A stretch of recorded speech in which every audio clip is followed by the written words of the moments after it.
Pertama aku pengen kasih tahu dulu, banyak orang salah dan dia mengatakan bahwasanya dia menunggu hidayah. Sering banget kan Mas dengar itu ya. Sering dengar itu. Kapan sholat? Lagi nunggu hidayah. Iya. Kapan nutup aurat? Masih belum dapat hidayah. Iya. Gitu kan ya.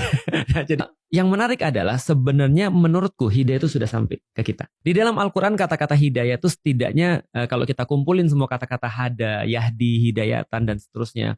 Misalnya seperti kata di dalam suratul Fatihah, ihdinas tadi, itu salah satu kata turunan dari hidayah. Nah kalau kita kumpulkan minimal dia bisa kita klasifikasikan menjadi 3. Satu namanya adalah hidayah dalam bentuk akal. Jadi akal itu di dalam Al-Quran dikatakan hidayah. Akalnya doang itu hidayah. Berarti setiap manusia yang punya akal buat hidayah. Karena misalnya Al-Quran mengatakan wahadainahu najdain, dan kami tunjukkan pada mereka dengan akal itu mereka bisa memilih 2 jalan. Ada jalan yang buruk, ada jalan yang baik. Semua itu bisa dibedakan dengan akal. Meskipun dia tidak ada agama Mas, meskipun ya. Kan nggak mungkin ketika nggak ada agama kita bunuh orang tiap hari kan Mas.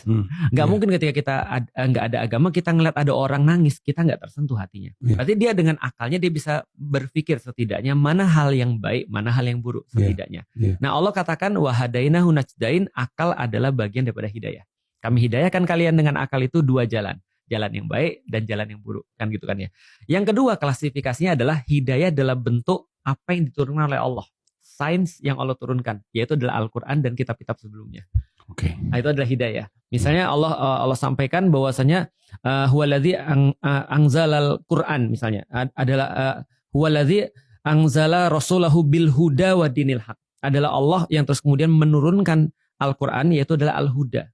Al-huda artinya hidayah, yaitu adalah Al-Quran dan dengan agama yang benar dan Rasulnya. Artinya Al-Quran ini adalah bagian daripada hidayah juga. Nah yang ketiga, yang sering diartikan oleh orang Indonesia sebagai belum dapat hidayah tadi, namanya hidayah itu taufik.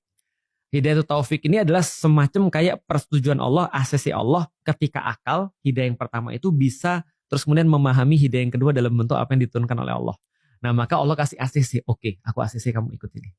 Wow. Artinya belum tentu orang punya akal dan orang dapat Al-Quran ataupun kitab itu bisa di-ACC sama Allah. Makanya tetap kita bilang walaupun kita udah mencoba, Allah yang ngasih ACC.